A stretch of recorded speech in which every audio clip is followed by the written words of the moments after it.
मेरे गुरुदेव की महिमा बड़ी अद्भुत निराली है। मेरे गुरुदेव की महिमा बड़ी अद्भुत निराली है भर जाती वो सब झोली जो जन्मों से ही खाली है भर जाती वो सब झोली जो जन्मों से ही खाली हैं। यहाँ तम की नहीं सत्ता, यहाँ हर दिन दिवाली है। यहाँ तम की नहीं सत्ता, यहाँ हर दिन दिवाली है। भराया लोक अंतर में।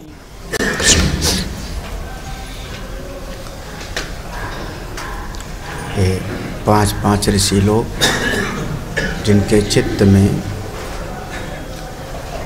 विचार चला, को ना आत्मा किम ब्रह्मा, अपना आत्मा क्या है, ब्रह्म क्या है, यह विचार का विषय प्रारंभ हुआ। उनको स्वयं समझ में नहीं आया कि हम आत्मा को कैसे समझें, कैसे जानें। सब ने उद्दालक के पास जाकर के प्रार्थना किया। उद्दालक ने कहा, चलो अमुक नाम का सम्राट अश्वपति, कैकय देश का, जो इस वैश्वानर की उपासना की विधि को अच्छी तरह से जानता है, हम सब लोग उसके पास चलते हैं। और ये पांचों ऋषि उद्दालक को लेकर के वैश्वानर विद्या को जानने के लिए अश्वपति के पास पधारते हैं। इस विद्या में इसका नाम है वैश्वानर विद्या। यह एक उपासना का श्रेष्ठ विधि है। मूल इसमें उपदेश है कि किसी भी चीज़ को अगर समझना हो तो हमको उसकी पूरी समग्रता में समझना पड़ता है। एकांगी दृष्टि वाला वो हमेशा उसको कष्ट होगा, उसको दुख होगा, उसका सिर कट के गिर जाएगा, अंधा हो जाएगा, लंगड़ा हो जाएगा, ऐसे ही शब्द वर्णन है श्रुति भगवती में। तो जिसकी दृष्टि एक पक्षी होगी, एकांगी होगी, उसके जीवन में दुखद परिस्थितियां आवेंगी, उसके मन के अनुकूल नहीं होगा, क्योंकि उसने एक अंग को पकड़ा तो उसके मन के अनुकूल हमेशा नहीं होगा, जिसका परिणाम उसी के चित्त में विक्षेप, व्यग्रता, उद्विग्नता, दुखात्मक स्थितियां सब होंगी। अगर हमको समझना है साधना के स्वरूप को, तो हमको समग्र दृष्टि से समझना पड़ेगा। यही हमारे सनातन धर्म की महिमा है। अब हमारी भगवान शंकराचार्य ने पंचदेव उपासना की पद्धति एक साथ चलाई। वैसे पहले आपस में मतभेद था। वैष्णव शैव को नहीं पसंद करते थे, शैव गणपत्य को नहीं पसंद करते थे, गणपत्य शाक्त को नहीं पसंद करते थे। भगवान शंकराचार्य की दिव्य दृष्टि की उन्होंने कहा, पांचों देव की उपासना एक साथ करनी चाहिए। पंचदेव उपासना पद्धति चलाए। ये हुई समग्रता की दृष्टि। जैसे अपने देह में है, हम अपने देह के ही किसी एक अंग को पकड़ लें, उसी अंग का पालन पोषण करें, तो एकांगी दृष्टि हो जाएगी।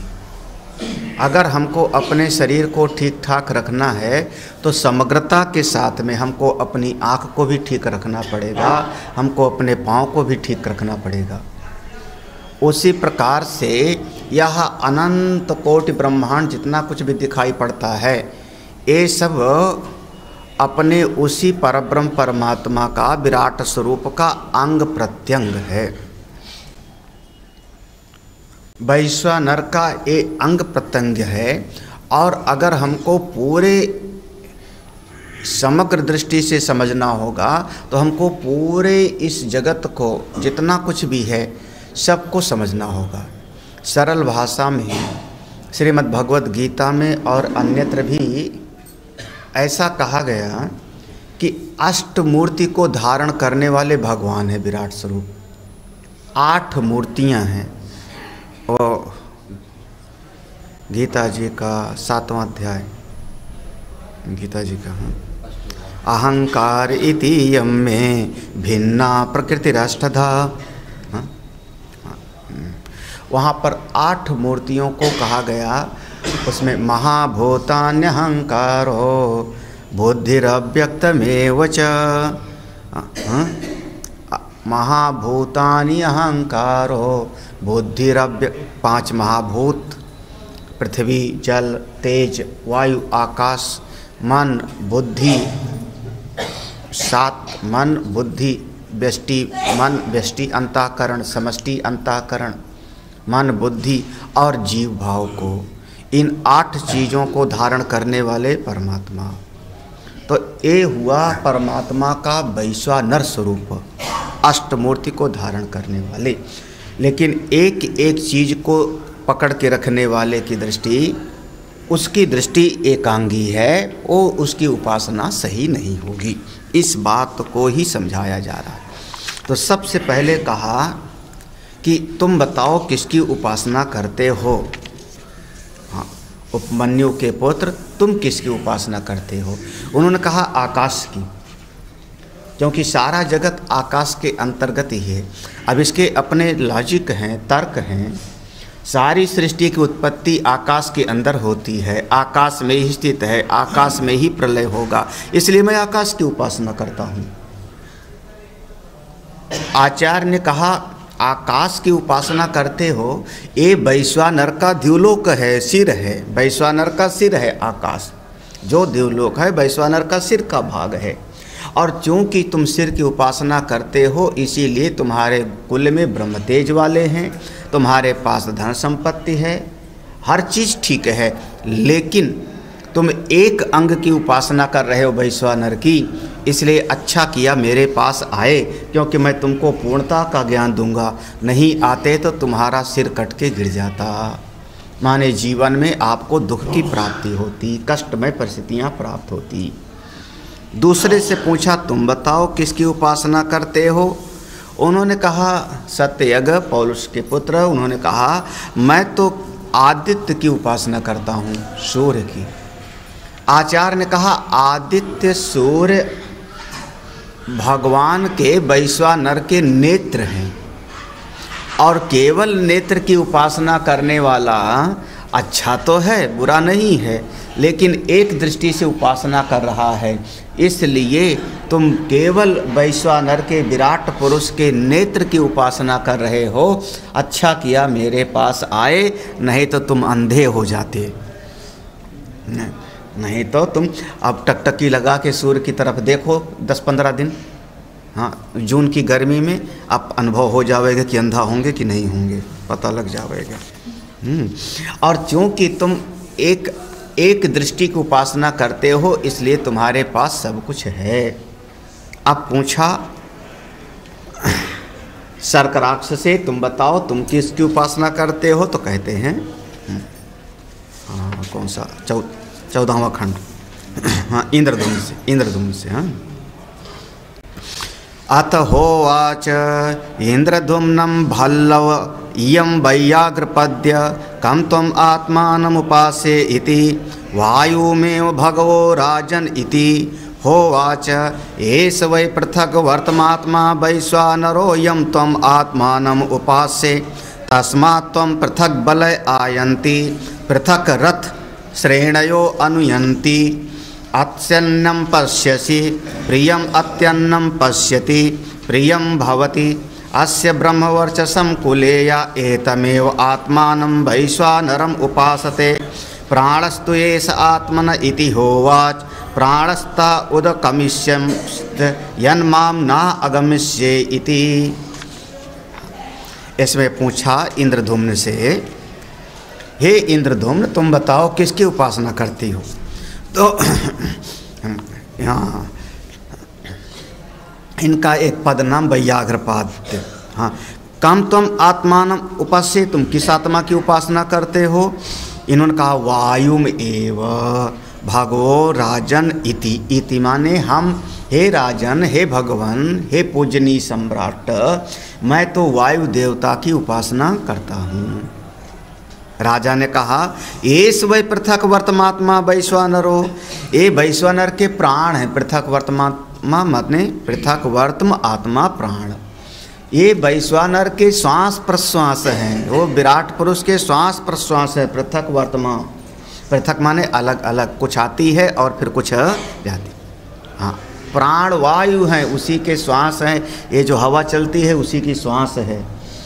कभी आंधी आती है तो समझ लो कपालभाति कर रहे होंगे भगवान। भाई बात तो ऐसे है ना, अब कभी आंधी आई, कभी तूफान आया तो वही तो है। कभी जोर से सांस लेने लगते होंगे तो फिर यहाँ पर भूकंप आने लगता होगा। ये उनकी प्राण वायु है। यम त्वम आत्मानम उपस्से, और चूंकि प्राण वायु को उपासना करते हो इसलिए इस तस्मात् त्वम पृथक बल है। आयंती, आयंत मैंने लाते, तुम्हारे पास चारों तरफ से बढ़िया बढ़िया चीज़ आती रहती हैं। कौन कौन सी? पृथक रथ, पृथक रथ, अनेक प्रकार के रथ आते रहते हैं। वायु का काम चलना है तो आपको चलने के लिए रथ आदि मिलते रहते हैं। फिर जैसे वायु के पीछे आंधी तीर्ण तूफान सब चलता है, ऐसे तुम्हारे पीछे श्रेणयो अनुयंती, आपके पीछे बहुत सारे सेवक चलते रहते हैं। हाँ, तुमको सब कुछ में आत्सी अन्नम, फिर ये लाइन सब में वही है। तुम प्रिय अन्न देखते हो, प्रिय अन्न का भोजन करते हो, प्रिय लोगों से मिलते हो, और तुम्हारे कुल में जो कुछ लोग होते हैं वो सब तेजवान होते हैं। ये सब ठीक है, ये अपने विराट पुरुष के प्राण की उपासना करने का फल है, प्राणो उपासना का ये परिणाम है। लेकिन अगर तुम मेरे पास ना आते, क्योंकि तुम उस वैश्वानर के एक प्राण की उपासना कर रहे, आँख की उपेक्षा कर दिया, सिर की उपेक्षा कर दिया, हाथ पांव की उपेक्षा कर दिया, केवल प्राण की उपासना कर रहे हैं, तो अगर तुम मेरे पास ना आते, अच्छा किया आ गए, ना आते तो तुम्हारा प्राण हमेशा के लिए निकल जाता, मर जाते तुम। अब तुम आ गए हो, तुमको सही सही बात पता लग जाएगी। एक एक चीज़ की सेवा करना वो थोड़ा दुख देता है। अब पूछा जन से, सर्कराक्ष के पुत्र जन। हाँ, अथ होवाच जना सर्कराक्ष कम त्वम आत्मानम उपस्से इति आकाशमेव भगवो। हाँ, राजन इति होवाच एष वै बहुल आत्मा वैश्वानरो यम त्वम आत्मानम उपस्से तस्मात् त्वम बहुलो असि प्रजया च धनेन च।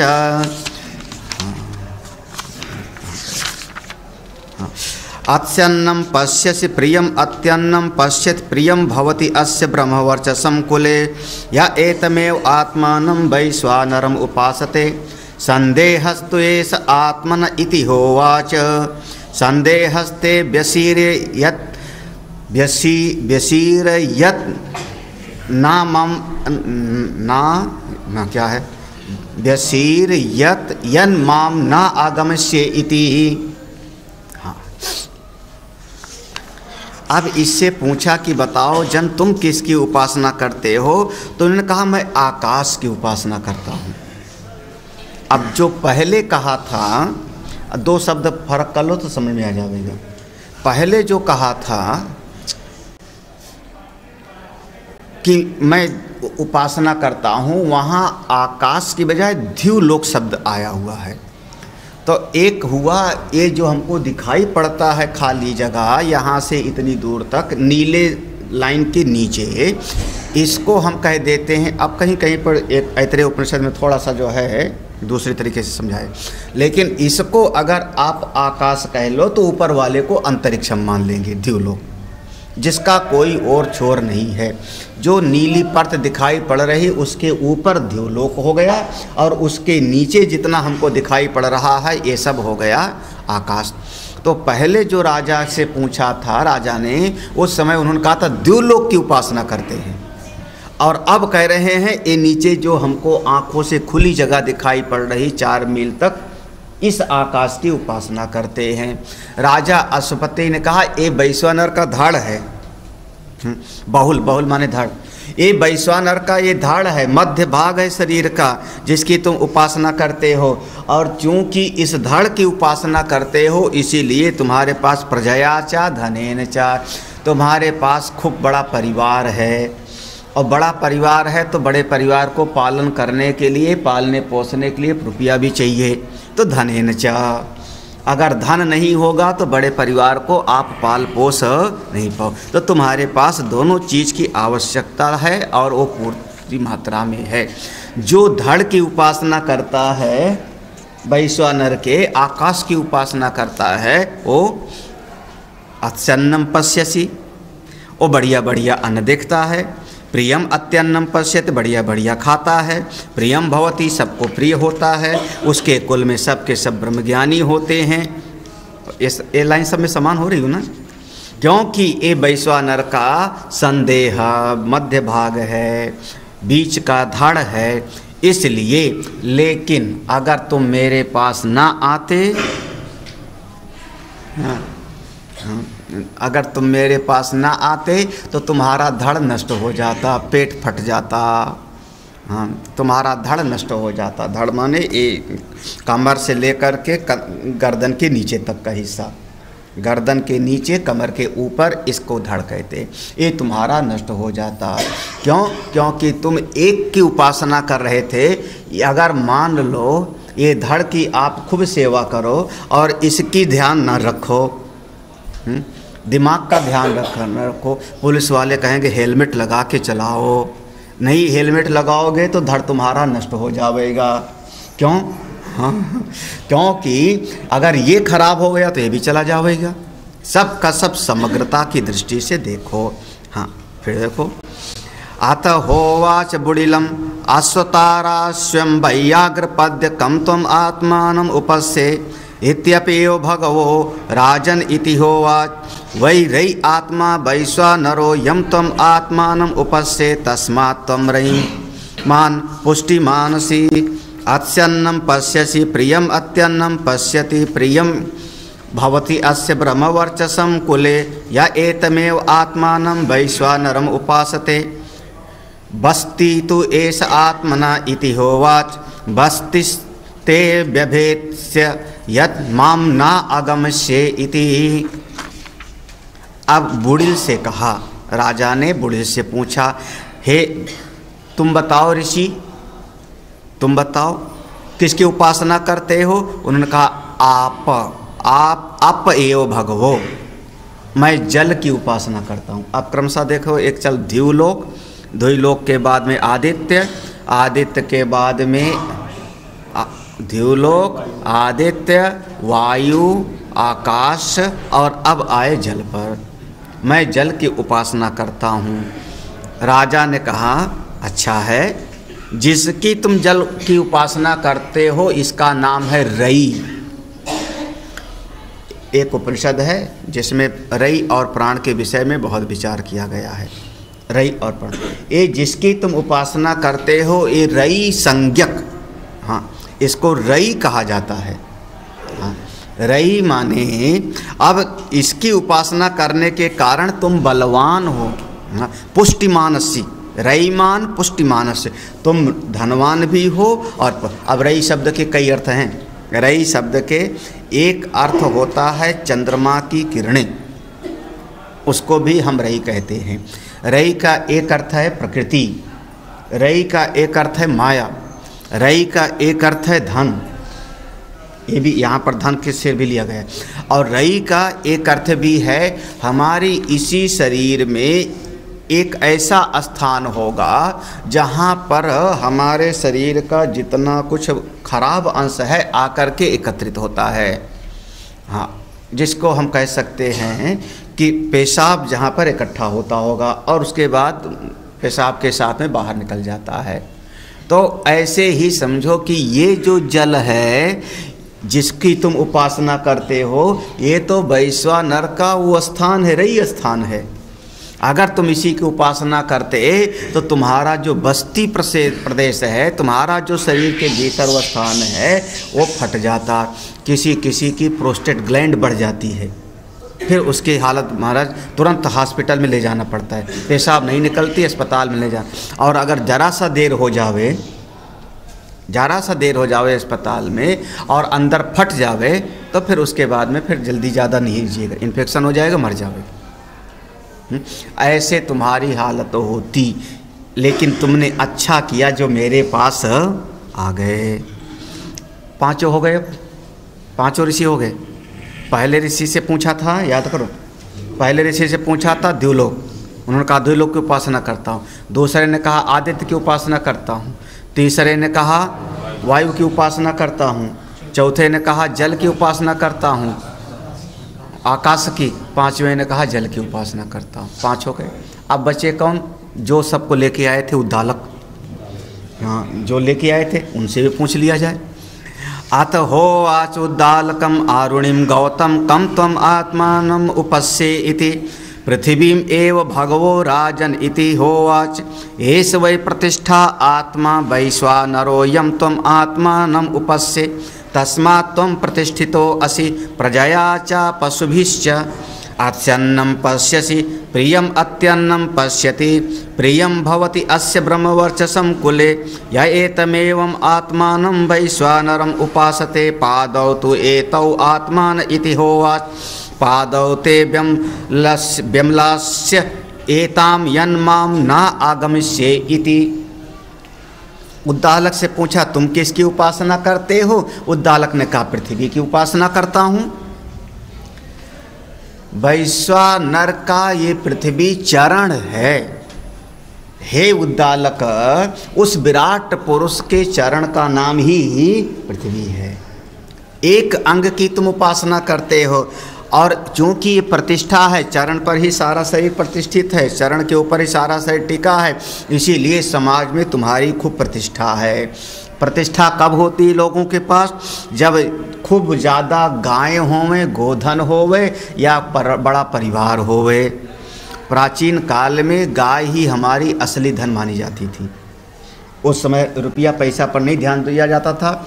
गोधन किसके पास जाता है? कहा भी जाता था गोधन गजधन बाजधन।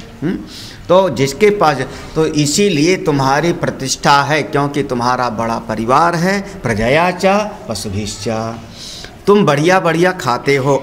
अपसी अन्नम, अपसी बढ़िया बढ़िया भोजन करते हो। प्रियम अति, बढ़िया बढ़िया दर्शन करते हो, देखते हो। आपके परिवार में अच्छे लोग होते हैं, लेकिन चूँकि एक अंग की उपासना कर रहे थे तुम विश्व के, वैश्वानर के, इसलिए अच्छा किया मेरे पास आए। मैं तुमको पूरी विद्या का उपदेश करूँगा। ना आते अगर मेरे पास तो तुम्हारे पाँव में पोलियो हो जाता। भाई मतलब यही है, पाँव से तुम चल नहीं पाते, शिथिल हो जाते, तुम्हारे पाँव शिथिल हो जाते। यही है। पादौ ते व्यम्लास्य, व्यम्लास्य, व्यम्लास्य माने बिल्कुल कर, बिम्लान भाव, बिम्लानौ भविष्यताम, स्लथी भूतौ, स्लथी भूतौ। स्लथी माने उसमें काम करने की ताकत न रह जाती। अब पोलियो हो जावे तो, गठिया हो जावे तो, चाहे जो, हम लोगों ने वही किया होगा, इसीलिए हो रहा है सब। एक अंग की उपासना करोगे तो पाँव से तुम चलो नहीं पाओगे। इसलिए उस विश्व के विराट पुरुष के समग्र स्वरूप का उपासना करना है। हाँ, अब रमण महर्षि वाला श्लोक पढ़ना चाहिए। जगत ईसधि युक्त सेवनम अष्टमूर्ति वृद्ध। हाँ, याद है फटाफट, लेकिन इतना आसान नहीं है। ये सब इसी का आधार उपनिषद का है। समझो, जैसे एक लाइन वहाँ पर बता दिया गया, उसका विश्लेषण तो उपनिषद करते हैं गंभीरता में जा कर के। यहाँ पर ये पूछने वाला विषय पूरा हुआ। अब सबसे तो पूछ लिया, तुम बताओ तुम बताओ तुम बताओ, और सब ने अपनी बात बता दिया। तो अब राजा, चूंकि मैंने आपको आचार्य स्वीकार किया है, हम 6 लोग आपकी शरण में आए हैं समित पाणी होकर के, तो महाराज अब बताइए, अगर हम सब गड़बड़ करते थे तो अब आप सही बताओ। हम सब उपासना तो करते थे, एक एक अंग की उपासना करते थे, मान लिया, अब आप सही कैसे करूं ये बताओ। और यहाँ से अब राजा का उपदेश शुरू होता है। तान होवाच एते वै खलु यूयं पृथक इवं एवं आत्मानं वैश्वानरं विद्वान् सो अन्नमत्थ यस्तु एतमेवं प्रादेशमात्रम् अभिविमानम् आत्मानं वैश्वानरम् उपासते सा सर्वेषु लोकेषु सर्वेषु भूतेषु सर्वेषु आत्मस्वन्नम अत्ति। राजा कहते हैं तुम सब तान हो आज। राजा ने उन सब से बोला एते वै खलु इवम, आप लोग जो भी उपासना करते थे पृथक पृथक इवम आत्मानम, ये अलग अलग उपासना वैश्वानर की करते थे। विद्वान सो अन्नमत, लेकिन जो पूरे की उपासना करता है विद्वान, जो विद्वान पूरे समग्र की उपासना करता है यस्तु एतमेव प्रादेश मात्रम अभि विमानम आत्मानम, हाँ पूरे की उपासना करता है वो वैश्वानरम उपासते सा सर्वेषु लोकेषु सर्वेषु भूतेषु, समस्त लोकों में सभी प्राणियों में सर्वेषु आत्मसु सभी के भीतर विराजमान होकर के वो आनंद प्राप्त करता है, वो सुख प्राप्त करता है। बस वही बात है, सरल सी बात, कठिन नहीं है कि जो समग्रता से उपासना करेगा पूर्ण दृष्टि से वो सब में व्याप्त होएगा, वो सबका सुख पावेगा। जो एक दृष्टि से उपासना करेगा वो एक का सुख पावेगा। इतने तो है जो मतलब जैसे चरण से हानि हो गई, इस अंग की उपासना के लिए वही अंग की हानि हो गई। हाँ यही तो आश्चर्य है। हाँ हाँ विचार तो है, मतलब जिस अंग की उपासना की गई उसके अलावा जितने अंग हैं वो बिगड़ने चाहिए, टूटने फूटने चाहिए। जिसकी हमने उपासना किया वो तो मजबूत होना चाहिए, बलवान होना चाहिए। हाँ विचारने विषय है, सोचूंगा फिर बताऊंगा। अब फिर सोचना पड़ेगा ना। हाँ अभी तो कस्माद एवं यस्मात, ऐसा क्यों है इसलिए। तस्य हावा एतस्य आत्मनो वैश्वानरस्य मूर्धा येव सुतेजः चक्षु विश्वरूपः प्राणा पृथक वर्तमात्मा संदेहो बहुलो बस्तिरेव रयि पृथक वे पृथ्वी एव पादौ उर एव वेदी लोमानि बहिर्हृदयं गार्हपत्य मनो अन्वार्य पचन अस्यम आवाहनीयः। अब ये विराट पुरुष के स्वरूप का वर्णन है जो जगह जगह पर आपको दिखाई पड़ेगा। रामचरितमानस में भी मंदोदरी उपदेश करती है, लंका कांड में, रामचरितमानस तक में इसका वर्णन है। सब जगहों पर परमात्मा के विराट स्वरूप का वर्णन आता है। अब उस विराट स्वरूप का पूरा सार समझो कि ये मंत्र है। हाँ तस्य माने उस वैश्वानर का। हाँ अब अलग मत तस्य माने उसका, मन में आया उसका माने कहीं दूर होवेगा। आकाश दूर है, पृथ्वी दूर है। जैसे अभी चूंकि अज्ञान में हम कहते हैं उस विराट पुरुष का, जैसे बोध होवेगा तो हम कहेंगे एतस्य इसका। तस्य एतस्य दो शब्द है। तस्य माने उसका। हाँ उसका कहने से बल मन में आ गया कि कहीं दूर होगा, बोले नहीं एतस्य इसका। हाँ इसका माने जो कड़कड़ में व्याप्त है, सारे जगत में व्याप्त है, इस परमात्मा का, इस विराट पुरुष का अज्ञान के कारण वो था उसका, और जब बोध हुआ तो इसका क्या स्वरूप है इस वैश्वानर का। मूर्धा ये सुतेजा, उसका ये मूर्धा ही द्युलोक है। सुतेजा माने द्युलोक है। चक्षु विश्वरूपा, उसके नेत्र ही ये हमारे सूर्य हैं। प्राणा पृथक, उसके प्राण ही ये हमारी वायु है। संदेहो बहुला, उसका ये शरीर का जो मध्य भाग है वही आकाश है। बस्ती देव रई, उसका जल ही उसका बस्ती है। बस्ती पीछे का भाग माना जाता है कहीं पर। हाँ बस्ती है, जल ही। पृथ्वी ही उस परमात्मा के दोनों चरण हैं। यहाँ पर देखो पृथिव्यौ, यहाँ पर द्विवचन में हो जाएगा। पृथ्वी दो पादौ उर, ये पृथ्वी ही उसके दोनों चरण हैं। और हाँ उर एव वेदी, पृथ्वी पादौ धन उर एव वेदी, उसका हृदय ही वेदी है। वेदी माने अग्निकुंड की जैसी वेदी बनाते हो। अब यज्ञ करना है तो यज्ञ करने के लिए क्या होगा, उस विश्वानर के रोए ही कुश हैं। अग्नि क्या जलाओगे, बोले गार्हपत्य अग्नि उसका हृदय है, हृदय ही उसका गार्हपत्य अग्नि है, उसका मन ही अन्वार अग्नि है और मुख उसका आवाहनी अग्नि है। अब जो चौथा अध्याय पढ़े हुए हैं उनको सबको याद आ जाएगा। 3 प्रकार की अग्नि, 3 प्रकार की अग्नि होती है, गार्हपत्य अग्नि, आवाहनी अग्नि और अन्वहार माने दक्षिणाग्नि। एक 3 प्रकार की अग्नि होती है, चौथे अध्याय में पूरा पढ़ा था। वो विराट पुरुष का ये पूरा का पूरा ये स्वरूप ही उस विराट पुरुष का पूरा स्वरूप है। अब इसमें हम लोग या महात्मा लोग जब समझाते हैं, आप लोग समझ लो पूरा जगत ही ये सब भगवान का स्वरूप है। हाँ, पूरा सृष्टि ही सिया राम में सब जग जाने।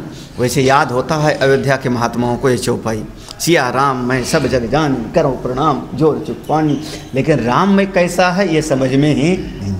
सब सिया राम में जग में तो है, सारा जग सिया राम में है, लेकिन तू शत्रु है मेरा, मेरी ज़मीन पर कब्जा क्यों कर रहा है, मुकदमा कर दूंगा। ये चौपाई भी याद होगा। अब मुकदमा भी लड़ने के लिए तैयार होंगे, लाठी चलता। तो सिया राम में सब जग जान, ये समझोगे तो सिया राम है। अब इसमें अपना हिसाब लगा लो, पूरा का पूरा हिसाब लगा लो। हाँ, 2 लोग उसका सिर हो गया, फिर सूर्य और चंद्र 2 प्रकाश देते हैं, 2 नेत्र हो गए, नासिका से उसके प्राण चल रहे हैं वो हो गया, दिशाएं उसके कान हैं। अब हिसाब लगाते जब दिशाएं उसके कान हैं, फिर वो ये जो बिजली आदि चमकती है उसका मुस्कुराहट है, उसका सबका सब, और उसका धड़ ये आकाश हो गया, सारे रोए उसकी वनस्पतियाँ, ये जितने पेड़ पौधे दिख रहे हैं सब उसके रोए हैं। तोड़ना मत, हाँ, नहीं तो जैसे हमारा रोना तोड़े तो दर्द होगा, उसका रोना तोड़ेगा तो फिर वो दर्द होगा। तो कोई वनस्पति तोड़ो काटो मत, क्योंकि सब उसी के रोए हैं। फिर नदियाँ सब उसी की नसें हैं, विराट पुरुष की नदियाँ सारी बड़ी बड़ी नदियाँ, कोई छोटी नदी। हमारे शरीर में भी कोई पतली नस है, कोई मोटी नस है, एक ही जैसे सारी नसें नहीं हैं। 72,000 नाड़ियाँ हैं आपके शरीर में। हाँ, और उनमें सब में सब वो बहता रहता है। हाँ, क्या बहता रहता है राम जाने। हाँ, अब उसमें भी जीव होता होगा। तो अब उस शरीर के भीतर इसमें भी जैसे उसके भी जीव हैं, ऐसे नदियों, जैसे हमको नदी पार करना होता है तो नाव चाहिए कोई बढ़िया सी, ऐसे वो छोटा सा जीव जब पार करता होगा नस रूपी नदी को तो उसको भी नाव की ज़रूरत पड़ती होगी। तो वो भी कहता होगा बड़ी गहरी नदी आ गई। भीतर भीतर बिल्कुल उसी का स्वरूप है। आपके शरीर में भी अरबों खरबों जीव है। हाँ, इस विश्व में 7 अरब मनुष्य की जनसंख्या है। हाँ, 7, अभी परसों पूछ रहे थे ना वीरेंद्र जी, हाँ, जो मुक्त हो गए तो जीव कम हो गए, तो 7 अरब मनुष्य की जनसंख्या है। मच्छरों की जनसंख्या कितनी होगी एक कमरे में? हाँ, एक कमरे में, पूरे हिंदुस्तान में नहीं, विश्व की बात जाने दो। एक कमरे में मच्छर कितने होंगे एक कमरे में मच्छर? फिर एक कमरे में चींटियाँ कितनी होंगी? फिर एक कमरे में जो है दूसरे जीव कितने होंगे? फिर एक कमरे में इसमें वायरस कितने होंगे? वो भी जीव हैं, वायरस भी बहुत सारे होंगे। फिर इसी एक कमरे में जो पानी की ज़मीन के ऊपर कितने सारे रेंग रहे होंगे, खुर्दबीन से देखो तो वो भी चल फिर रहे जीव हैं। कितने होंगे एक कमरे में, कितने होंगे जीव? इसमें से 1-2 मुक्त हो गए तो क्या फर्क पड़ता है? भाई एक कमरे में जब ये हाल है तो पूरे विश्व में समझो। हाँ, पूरे विश्व में कितने जीव होंगे? ये इसलिए अनगिनत कह लो, कोई इनका जो है ये सब कौन है? विराट पुरुष के शरीर के भीतर हैं। हम सब विराट पुरुष के शरीर के भीतर हैं। और जैसे हम लोग यहाँ अपना ईंट पत्थर जोड़ के घर बनाते हैं, ऐसे समझो विराट हमारे शरीर के भीतर जो जीव होंगे वो भी घर बनाते होंगे। ए हट हट, यहाँ से दीवार बेरी है। अब क्या समझ, बनाते नहीं होंगे? जो जीव हैं वो खाएंगे तो वहाँ जगह बनाएंगे, ये जगह मेरा है। फोड़ा हो जाए फिर देखना। हाँ, फोड़ा हो जाए कहीं पर और फिर दूरबीन से उसका चीरा लगा के दूरबीन से देखो तो वहाँ सारे कीड़े अपना घर बनाते हैं। ये मेरा घर है, इसके इस दीवार के बाहर तेरा है, इसके दीवार के बाहर तेरा है, इसके तुम लोग कहोगे कीड़ा बजा रहा है, हाँ, लेकिन वो सब उनका दीवार बटी हुई है। ऐसे हम लोग कौन बोले विराट पुरुष के शरीर के भीतर आप सब कीड़े बजा रहे हो, बस जरा जरा से में हाय हाय कर रहे हो। वो विराट पुरुष के शरीर के भीतर हो और कुछ नहीं है, सब का सब ये विश्व परमात्मा का स्वरूप ही है। ऐसा जो समझता है वो मुक्त हो जाता है। तो हम करें क्या, बोले अब जब सारा जगत ही परमात्मा का वैश्वानर का स्वरूप है तो आप कुछ भोगते नहीं हो, असल में भोगने वाला वो है। भ्रम है आपका कि आप भोग रहे हो, भ्रम है कि आप कर रहे हो। हमारे शरीर में इतने सारे जीव पैदा हो गए, सबका अहंकार होगा मैं करने वाला, मैं भोगने वाला, लेकिन असल में सब सुख मेरे लिए है। अगर यहाँ इतने कीड़े पैदा हो गए तो हमको दुख हो रहा है तो मैंने दवाई खाई, सब मर जाओ इकट्ठे। हाँ, जैसे हमने एक टेबलेट खाई और सब मर गए तो वो सारे कीड़े कहते होंगे सुनामी लहराई मर गए, हैजा फैल गया ऐसे तो होता होगा ना। तो ऐसे ही वो असल कर्ता भोक्ता दोनों वो वैश्वानर है, आप ना करता हो और ना भोक्ता। इस बात को समझ लो, ना आप करने वाले हो ना आप भोगने वाले हो, असल करने वाला तो वही है। इसलिए जब कुछ करो तो उसका ध्यान बनाए रखो। अब हम हैं एक छोटी सी व्यष्टि, वो है हमारी समष्टि, तो समष्टि के बगैर व्यष्टि नहीं हो सकती, तो आप उसका ध्यान बनाए रखो। कब? जब जब खाओ तब तब, जब जब कुछ करो तब तब। और जैसे खाना खाने बैठो, खास करके भोजन करते समय, तो भोजन करते समय बैठो तो हाथ में जल लेकर के आचमन करो और 5 ग्रास मुंह में पहले डालो एक एक करके। किस लिए? बोले उसको तृप्ति होती है। हाँ, तदयद भक्तम प्रथमम आगच्छेत तद्दोमीय संयाम प्रथमम आहुतिम जुह्यात ताम जुह्यात प्राणाय स्वाहा इति प्राणस्तृप्यति। अब पहले जब खाओ, आचमन किया, आचमन करने के बाद थोड़ा सा एक तिनका लिया, मुंह में डाला, प्राणाय स्वाहा, इससे प्राण तृप्त हो जाएंगे उस वैश्वानर के। अच्छा, उससे फल क्या होगा? कहते हैं प्राणे तृप्यत चक्षुष तृप्यति, चक्षुषी तृप्यति, आदि तृप्यति, आदित्ये तृप्यति, ध्यौ तृप्यति, दिवि तृप्यति, अन्त्यांत किम च ध्यौ च आदित्य च अधितिष्ठ तृप्यति, तस्य अनुतृप्तिम तृप्यति, प्रजया पशुभिरन्याधेन तेजसा ब्रह्मवर्चसेन इति। जब प्राणाय स्वाहा करके 1 ग्रास डाल दिया तो उससे प्राण तृप्त हुआ, फिर उससे नेत्र तृप्त हो जाएगा क्योंकि शक्ति नेत्र को मिल गई, फिर उससे आदित्य तृप्त हो जाएगा क्योंकि नेत्र का अधिष्ठात्र देवता आदित्य, फिर आदित्य जब तृप्त हो जाएगा तो द्युलोक तृप्त हो जाएगा, द्युलोक तृप्त होने से उसका जो स्वामी है वैश्वानर का सिर वो तृप्त हो जाएगा, और जब वो तृप्त हो जाएगा तो सारी प्रजा ही तृप्त हो, क्योंकि असल एक वो है, इसको एक जीव, एक ही जीव है, वो जीव है, हम सब उसी के भीतर हैं। तो जब वो तृप्त हो गया तो हम सब तृप्त हो जाएंगे, सारा जगत तृप्त हो जाएगा। तो आप एक अन्न तो खाया यहाँ पर, उससे वो वैश्वानर तृप्त हो गया, तो जितना सारे प्राणी को खिलाने का पुण्य मिलता सब आपको मिल जाएगा। और उसका परिणाम क्या हुआ कि आप स्वयं, सारी प्रजा, सारे पशु, अन्न, तेज, ब्रह्म तेज सब आपको प्राप्त हो जाएगा, कोई चीज़ की कमी नहीं होगी। इसलिए पहले सबसे पहला ग्रास लो और डालो मुख में, ओम प्राणाय स्वाहा।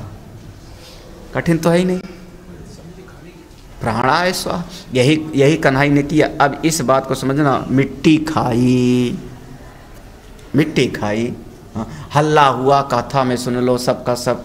भगवान ने कहा मैंने खाई तो सारी दुनिया ने खाई, क्योंकि अनंत कोटि ब्रह्मांड मैया मेरे पेट में है, मैंने खाई तो सारी दुनिया ने खाई।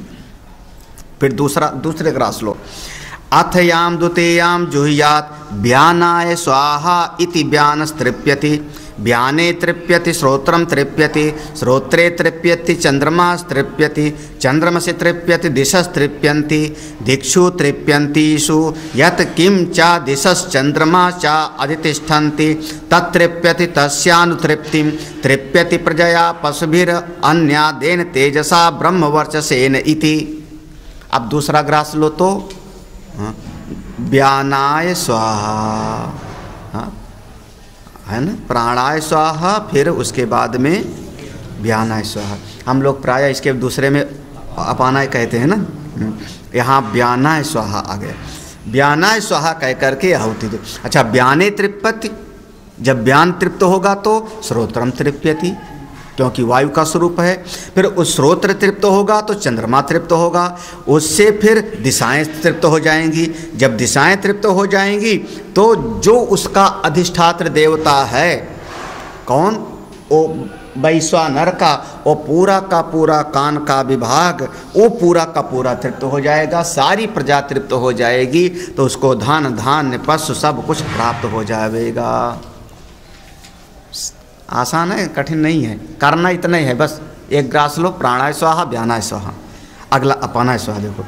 अथ याम तृतीयाम जुह्यात ताम जुह्यात अपानाय स्वाहा इति अपानस्तृप्यति, अपाने तृप्यति वाक् तृप्यति, वाची तृप्यति, वाची तृप्यति, आम अग्नि तृप्यते, अग्नौ तृप्यति, पृथिवी तृप्यति, पृथिव्यां तृप्यन्त्यां यत् किं च पृथिवीं च अग्निश्च अधितिष्ठत तत्तृप्यति तस्यानुतप्तिं तृप्यति प्रजया पशुभिरन्याद्येन तेजसा ब्रह्मवर्चसेन इति। तीसरी आहुति अपानाय स्वाहा। उससे क्या होगा, बोले अपान तृप्त हो जाएगा। अपान तृप्त होगा तो व्यष्टि समष्टि का भेद यहाँ समाप्त हो रहा है। मूल सिद्धांत है व्यष्टि समष्टि को ये किया जा रहा है, उपनिषद यही कर रहा है। पहले हमको समझाया समष्टि में, फिर व्यष्टि में, और व्यष्टि समष्टि को एक कर देंगे। अथ एकोनविंश मुखा, जिसके 19 मुख हैं, है ना। हाँ, याद अभी पढ़ाया नहीं तुम लोगों को, मांडुक करके मांडुक को अयम आत्मा चतुष्पाद, उसमें 21 मुख हैं, 19 मुख हैं। एक उस विषय को यहाँ व्यष्टि समष्टि का, यहाँ खाया, यहाँ तृप्त हुआ हमारा अपान, उससे सारा का सारा चंद्रमा तृप्त हुआ। हाँ, तृप्ति अग्निदेवता तृप्त हो गए, उससे पृथ्वी तृप्त हो गई, और पृथ्वी पर जितने हैं सब के सब तृप्त हो गए। तो हमने यहाँ पर धारण किया, यहाँ से वो जो वैश्वानर है वो तृप्त हो गया, और परिणाम स्वरूप सारे जगत का पुण्य प्राप्त हो गया, इसलिए सब कुछ मिल जाता है। हाँ, चलिए, हाँ, चौथा फिर प्राणाय स्वाहा, व्यानाय स्वाहा, अपानाय स्वाहा, चौथा हो गया समाना।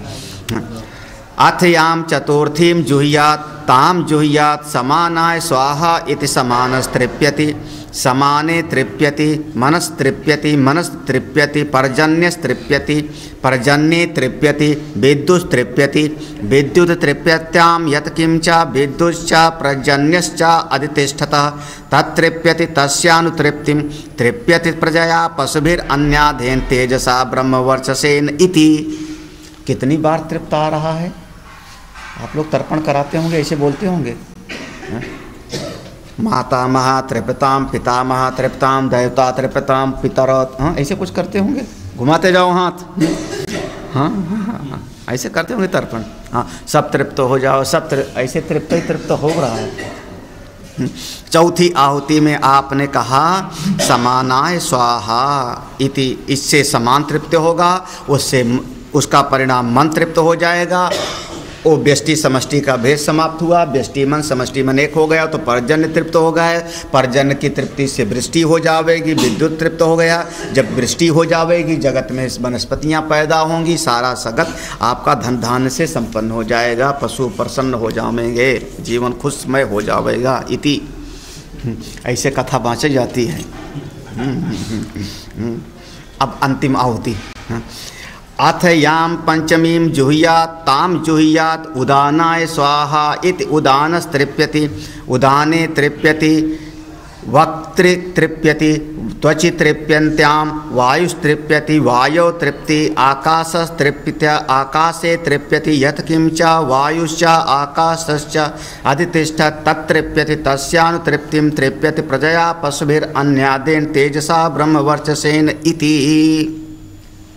जो पांचवी आहुति में हमने उदानाय स्वाहा कह करके तृप्ति दिया, तो उससे हमारी वाणी तृप्त होती है, उससे त्वचा तृप्त होता है, वायु तृप्त हो गए और सब का सब सृष्टि एक हो जाती है, सब धन धान्य से पूर्ण हो जाता है। जो यहाँ पर 5-6 प्रश्नों में उपदेश दिया था पूछ करके, एक ने कहा द्युलोक की उपासना, दूसरे ने कहा आदित्य की उपासना, तो उस समष्टि का विभाग था। उस समष्टि को तृप्त करना होवे तो उपाय क्या है? बोले आप समष्टि को, आदित्य को आप देने नहीं जा सकते हो, आप वायु को कुछ देने नहीं जा सकते हो, सामर्थ्य नहीं है। आप यहाँ पर देते हो तो सब उसको प्राप्त हो जाता है, क्योंकि व्यष्टि और समष्टि में कोई भेद नहीं है। हाँ, ये है मूल सिद्धांत। तो जब आप यहाँ पर किसी एक को आप आहुति देते हो तो वो जो समष्टि है वो तृप्त हो जाता है। और जब इसी सिद्धांत को कहा कि जब ध्रुव ने अपनी इंद्रियों को रोक लिया तो देवता तड़पने लगे, मैं जल जाऊंगा। हाँ, तो इंद्रियों को तो ध्रुव ने रोका ना, जित तो श्वास को तो ध्रुव ने रोका, तो देवता क्यों जलने लगे? बोले व्यष्टि समष्टि का भेद समाप्त हो गया। जहाँ व्यष्टि समष्टि का भेद समाप्त हो जाता है तो आपका पूरा जीवन ही ब्रह्ममय हो जाता है। फिर तो कहा जाता है कि आप जो करते हो अनंत कोटि ब्रह्मांड तृप्त हो जाता है, उसका अतुलनीय परिणाम प्राप्त होता है। यहाँ पर ये प्रसंग एक तरीके से फिर से पूरा होता है। और अब अंतिम इसकी फलश्रुति है, इसका नाम है वैश्वानर विद्या। अब इस खंड में, इस उपनिषद के 5वें अध्याय में मुख्य रूप से 3 विद्या हो गई। पहली विद्या थी इंद्रियों का झगड़ा, हाँ, जिसमें प्राण ही श्रेष्ठ था, प्राण विद्या हो गई। दूसरी विद्या हो गई पंचाग्नि विद्या, और तीसरी विद्या हो गई वैश्वानर। ये 3 प्रकार की विद्या इस अध्याय में है। जो इस विद्या को जानता है, वैश्वानर की विद्या को जो करेगा सो ही उसके लिए कल्याण का, और जो नहीं जानता उसके लिए क्या होता है देखो। साया इदम विद्वान अग्निहोत्रम जुहोति यथा अंगारान अपोहे भस्मन जुह्यात तदा तत रिक्तस्यात्। हाँ, इसका दूसरा, तद यथेसी कातूलम अग्नौ प्रोतम प्रदूयेते हास्य सर्वे पापमना प्रदूयन्ते या एतद एवं विद्वान अग्निहोत्रम जुहोति।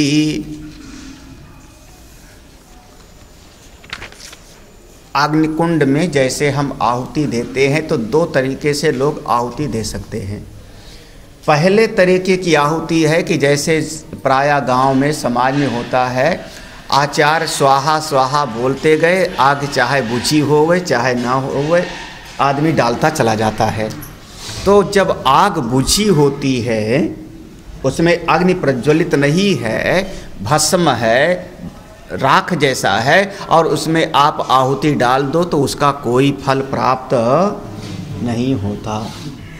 तो जो लोग इस वैश्वानर विद्या को नहीं जानते और आहुति देते हैं, भोजन करते हैं, उनका बुझी हुई राख में आहुति डालने जैसे ही भोजन होता है तो उनका शरीर भले पुष्ट हो जावे, लेकिन जितना वो समष्टि का फल मिलना चाहिए था वो उनको प्राप्त नहीं होगा। हाँ? दूसरी तरफ जो इस वैश्वानर की विद्या को जानता है और ऐसा प्राण, खास करके तमिलनाडु की तरफ आप देखोगे ऐसा करते हैं वो लोग, ऐसा लेकर के 5 बार ओम प्राण स्वाहा, लगभग तमिलनाडु में वैश्वानर की विद्या को जानने वाला, जो वैश्वानर विद्या को जानता है वो जब भोजन करता है तो अलग फल होता है, और वैश्वानर विद्या को नहीं जानता और भोजन करता है तो अलग फल होता है। तो पहले इस मंत्र में है सा या इदम अविद्वान, यहाँ पर संधि विच्छेद करोगे तो सा या इदम अविद्वान अग्निहोत्रम जुहोति, जो नासमझ है इस वैश्वानर विद्या को नहीं जानता और भोजन करता है, आहुति देता है, उसका बुझी हुई राख में आहुति देने जैसा फल नष्ट हो जाता है, उसको नहीं मिलता। दूसरी तरफ तद यथा ऐसी कातूलम अग्नौ, कातुल कहते हैं सीख को। जैसे कोई सीख हम लोग बचपन में जब अलाव तापते थे, अलावे बोलते हैं कि कौड़ा, कौड़ा की अलाव, कोयरा, कौड़ा, अलाव, सर्दी में अभी परसों से शुरू हो जाएगा हीटर। हाँ, तो अलाव तापते थे तो कभी कभी बच्चे लोग इतनी कोई सीख पड़ी होए तो उठा लेते थे लकड़ी की और उसको अंगार में से छुआया करते थे हम लोग। तो जब अंगार में छुआवे तो जलती चली जावे, बुझती चली जावे और अंदर घुसती चली जाती है।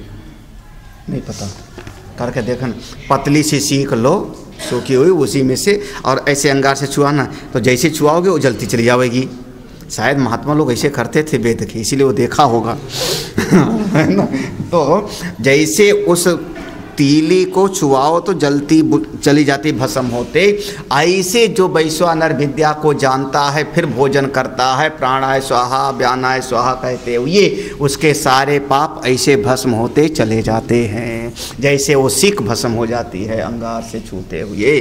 समस्त उसके जीवन के सारे पाप, चाहे जान में करे चाहे अनजान में करे, दिन में करे रात्रि में करे, इस लोक में करे मर्तलोक में करे देवलोक में करे, उसके सारे पाप नष्ट हो जाते हैं।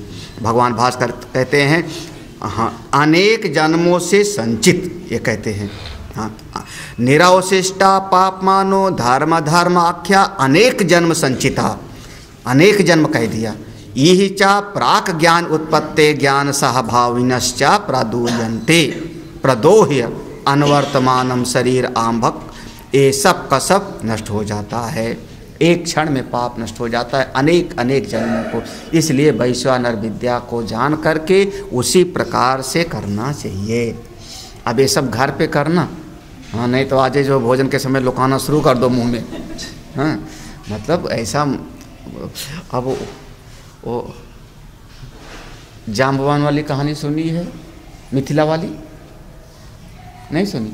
भगवान राम गए ससुराल राजा बनने के बाद, तो सारे बंदर भालू आए थे अयोध्या में यहाँ रहने के लिए। तो बंदर भालुओं के मन में था हम भी देखाएं जनकपुरी। सब पहुँचे तो लक्ष्मण जी ने कहा हंसी कराओगे बंदर भालुओं के साथ जा कर के। तो भगवान ने कहा देखो जाम्बवान जैसा करेंगे वैसा सब करना, जाम्बवान बड़े बुद्धिमान हैं, यही अकल वाले हैं, जैसा जाम्बवान करें वैसे करना, बंदर भालू उनके बगैर कुछ मत करना। तो जाम्बवान लीडर हो गए। अरे आपने देखा होगा संगीत वगैरह में एक आदमी ऐसे ऐसे करता रहता है, हाँ, और 150 वायलिन वाले वैसे बजाएंगे, हाँ, वैसे जैसे जाम्बवान करें वैसे करना। अब वहाँ खाने बैठे, अब वो मिथिला देश, वहाँ दिया गया पका पका कटहल का कोवा खाने के लिए सबको। उधर मिथिला में मिलता है, उधर हरियाणा पंजाब में नहीं मिलता। तो वहाँ पर सब बैठे पंगत में, अब बड़े शांत, सब जाम्बवान को देखे फिर वैसे करें वैसे बोलें वैसे। जाम्बवान जी ने उसको लिया, ये क्या चीज़ है कभी देखा नहीं था, और जैसे उन्होंने उसको लिया तो पिच से ऊपर उछल गया उसका जो बीज है वो वहाँ से उछल गया ऊपर। जाम्बवान ने कहा दुष्ट बड़े बड़े राक्षस तो भाग नहीं पाए और ये तो भागेगा। वो उछल के उसको पकड़ा। जितने बंदर थे सोचे वैसे खाना चाहिए, पहले इसके उछालो फिर खाओ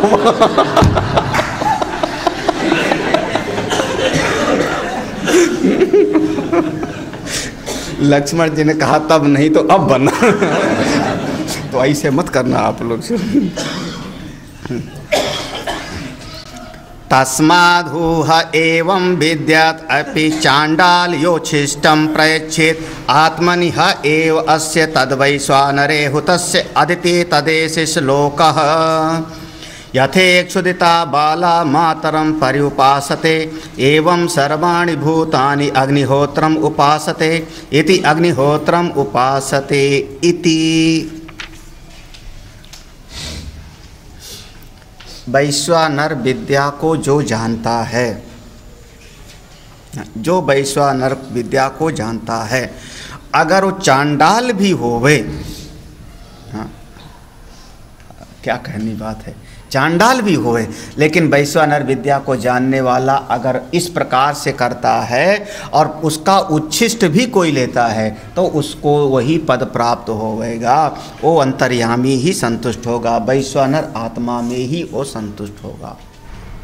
योनि से फर्क नहीं पड़ता। यहाँ पर बिल्कुल चांडाल योच्छिष्टम, वैश्वानर विद्या को जानने वाला चंडाल का, दोनों बातें हैं यहाँ पर, चांडाल उच्छिष्टम। अगर वो अपना उच्छिष्ट चांडाल को दे देवे या चांडाल का उच्छिष्ट ले लेवे तो भी उसको कोई दोष नहीं लगता। आप एक साधारण सी बात समझ सकते हो, सन्यासियों को भोजन बनाना वर्जित था, इसी को भगवान का निरग्नि, अग्नि से दूर रहना, अग्नि से वर्जित। तो भिक्षा मांग लो, तो भिक्षा मांगते समय ये नहीं पूछेगा सबसे कि तुम ब्राह्मण ही हो, हाँ ब्राह्मण हो तो भिक्षा दो, ऐसा पूछना, ऐसे पूछने का नियम नहीं था। भवति भिक्षाम देही, देवी भिक्षा प्रदान करो। और सामने वाले घर मान लो वो क्षत्रिय है, वैश्य है, कौन है, अब हमको अनजाने में हमने ले लिया, तब बोले वो फिर भिक्षा आपके जीवन को संतुष्ट, वो आपके भीतर वैश्वानर अग्नि जल रही है, आपके भीतर वैश्वानर प्रकट है, आप उसको परम शुद्ध कर लोगे। जैसे अग्नि में चाहे जो जावे, प्लास्टिक जावे तो चाहे खीर जावे तो सब आहुत हो जाता है, ऐसे मेरे भीतर वैश्वानर विद्या है, कहीं से भी प्राप्त करेगा वो सब का सब पवित्र हो जाता है। या वैश्वानर विद्या को जानने वाला चंडाल को भी अपना प्रसाद दे दे वह उच्छिष्ट, तो भी उसको कोई दोष नहीं लगता। दोनों बातें हैं, इसीलिए भाष्यकार ने अर्थार्थ करके दो शब्द प्रयोग किया है। क्योंकि उच्छिष्ट सबको नहीं, अपना जूठन प्रसाद सबको नहीं देना चाहिए, वो दे देवे तो, या ऐसे दोनों बातें हैं, दोनों विधि को बता दिया। चाहे हमने वैश्वानर विद्या को मैंने जाना, अपना जूठन हमने दे दिया प्रसाद किसी को, वो किस योनि में है पता नहीं, सब पवित्र हो जाएगा, या हमने उसका ले लिया। ऐसे उपनिषद में एक आया है, शायद इसी में पढ़ाया कि कहाँ पर, जहाँ पर उड़द का दाना महावत के हाथ से लेकर के खाया है। हाँ, चक्र के पुत्र उशस्ती थे, जो महावत के हाथ का जूठा दाना लेकर के उन्होंने खाया था। जब पानी देने लगा महावत, पानी भी पी लो, उन्होंने कहा नहीं नहीं पानी नहीं पीऊँगा, तो अपवित्र है, मैं शुद्ध हो जाऊँगा। महावत ने कहा वाह महाराज, उसी में से मैं दाने खा रहा था उड़द के, वो तो खा लिया, तब तो अपवित्र नहीं हुए, पानी से अपवित्र हो जाओगे। बोले बेटा इसका नाम है आपद धर्म, अगर मैं उड़द के दाने ना खाता तो मेरा शरीर ना रहता, और पानी तो सब जगह आसानी से मिल जाएगा। हाँ, ऐसे वहाँ पर एक प्रसंग आएगा या आपद धर्म का। यथा ई क्षुधिता, यथा ई जैसे श्लोक में, यथा ई जैसे श्लोक में, क्षुधिता बाला, भूख से व्याकुल बालक, मातरम परिउपासते, अपनी माँ की याद करता है, माँ को पुकारता है, माँ से मांगता है, मातरम परिउपासते। एवं सर्वाणि भूतानि, उसी प्रकार से सारे प्राणी, अग्निहोत्रम उपासते, इस अग्निहोत्र की उपासना करते हैं। कौन सी अग्निहोत्र? भोजन की। इस प्राणाय स्वाहा अपानाय स्वाहा, भीतर एक अग्नि जल रही है वैश्वानर की। अब मंत्र पढ़ना चाहिए 15वें अध्याय का श्लोक, अहम वैश्वानरो भूत्वा प्राणिनाम देहमाश्रिता प्राणापान स्मान। याद आया श्लोक? याद हो गया ना? तो इस वैश्वानर की ही उपासना करते हैं। अब वैश्वानर के रूप में भीतर कौन विराजमान है? बोले वही परमात्मा विराजमान है, वही विराट, वो पर वैश्वानर हमसे अलग नहीं, हमारा समष्टि और समष्टि दोनों एक है। जो इसको पकड़ लेता है वो भी पकड़ में आ जाता है, ये मूल सिद्धांत है। और यहाँ पर हमारा एक प्रसंग पूरा हो गया। बिल्कुल आसान है, कठिन नहीं है। उसी 5 आहुति देनी है, उसी से पूरा का पूरा। जो इस विद्या को जानता है उसके जीवन का हित होता है, कल्याण होता है। इस प्रकार से इस छांदोग्य उपनिषद का एक अध्याय, 5वां अध्याय, जिसमें 3 विद्या का निरूपण हो गया, प्राण विद्या, पंचाग्नि विद्या और वैश्वानर विद्या। 3 विद्या का। अब ये 3 विद्या से जो उपासना करेगा पंचांग विद्या से वैराग्य प्राप्त करे, वैश्वानर विद्या से उपासना करे, जिसका परिणाम उसका हृदय शुद्ध शांत हो जाएगा। तब अब वो गुरु के पास जाके तत्वमसी महावाक्य का श्रवण करे। अब छठे अध्याय में आ जाओ, जिसमें ज्ञान का प्रसंग आ गया। श्री छांदोग्य उपनिषद का छठा अध्याय सबसे ज़्यादा महत्व का माना जाता है। उसी में तत्वमसी एक महावाक्य का उपदेश मिलता है। तो हम लोग इसको अब अगली बार जब कभी प्रभु चाहेंगे, आज का सत्संग यहाँ विश्राम लेता है। ओम आप्यायन्तु ममांगानि वाक् प्राणश्चक्षु श्रोत्रमथो बलमिन्द्रियाणि च सर्वाणि सर्वं ब्रह्मोपनिषदं माहं ब्रह्म निराकुर्याम् मा ब्रह्म निराकरोत् अनिराकरणमस्तु अनिराकरणं मे अस्तु तदात्मनि निरतेयः उपनिषत्सु धर्मा ते मयि सन्तु। ओम शांति शांति शांति। ओम पूर्णमदः। मेरे गुरुवर शिव त्रिपुरारी, जिनकी महिमा भारी नजर में छा गए हैं, के दिल में समा गए।